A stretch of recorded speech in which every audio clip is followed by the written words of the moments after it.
Chapter 9 The Never Bird. The last sounds Peter heard before he was quite alone were the mermaids retiring one by one to their bedchambers under the sea.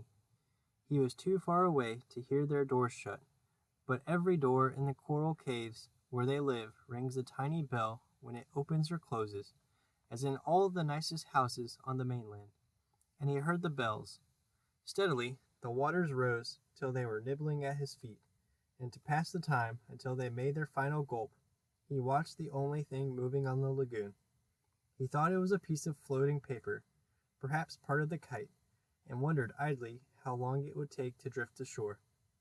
Presently he noticed as an odd thing that it was undoubtedly out upon the lagoon with some definite purpose, for it was fighting the tide and sometimes winning, and when it won, Peter, always sympathetic to the weaker side, could not help clapping. It was such a gallant piece of paper. It was not really a piece of paper. It was the Never Bird, making desperate efforts to reach Peter on her nest. By working her wings in a way she had learned since the nest fell into the water, she was able to some extent to guide her strange craft. But by the time Peter recognized her, she was very exhausted. She had come to save him, to give him her nest, though there were eggs in it. I rather wonder at the bird, for though he had been nice to her, he had also sometimes tormented her. I can suppose only that, like Mrs. Darling and the rest of them, she was melted because he had all his first teeth. She called out to him what she had come for, and he called out to her what she doing there. But of course, neither of them understood the other's language. In fanciful stories, people can talk to the birds freely, and I wish for the moment I could pretend that this was such a story, and say that Peter replied intelligently to the Never Bird. But truth is best, and I want to tell only what really happened. Well, not only could they not understand each other, but they forgot their manners. "I want you to get into the nest," the bird called, speaking as slowly and distinctly as possible, "and then you can drift ashore. But I am too tired to bring it any nearer, so that you must try to swim to it."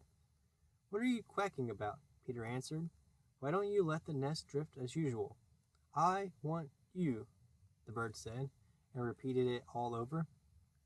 Then Peter tried slow and distinct.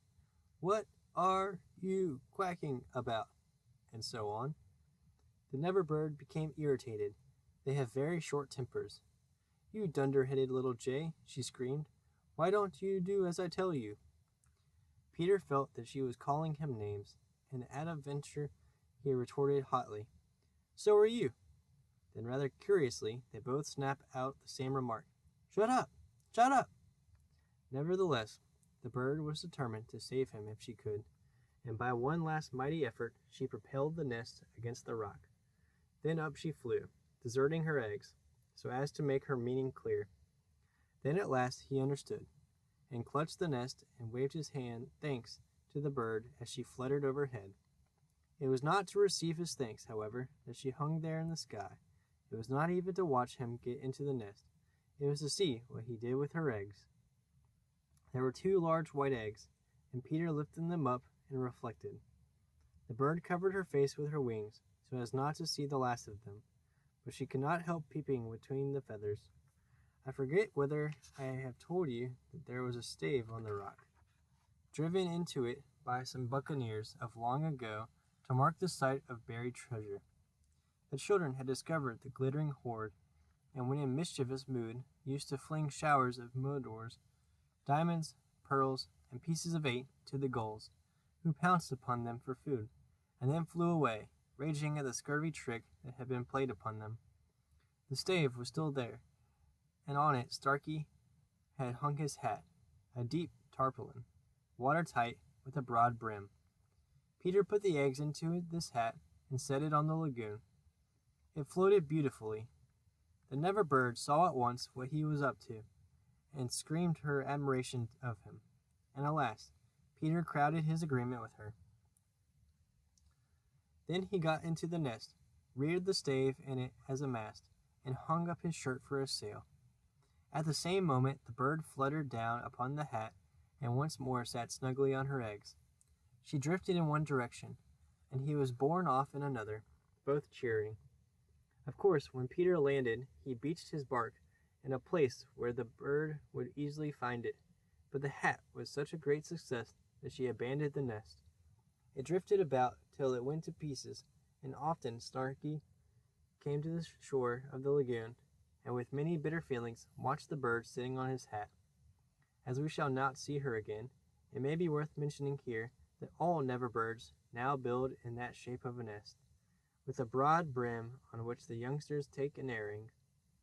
Great were the rejoicings when Peter reached the home under the ground almost as soon as Wendy, who had been carried hither and thither by the kite. Every boy had adventures to tell, but perhaps the biggest adventure of all was that they were several hours late for bed. This so inflated them that they did various dodgy things to get staying up still longer, such as demanding bandages. But Wendy, though glorying in having them all home again safe and sound, was scandalized by the lateness of the hour, and cried, to bed, in a voice that had to be obeyed. Next day, however, she was awfully tender, and gave out bandages to every one, and they played till bedtime, at limping about and carrying their arms in slings.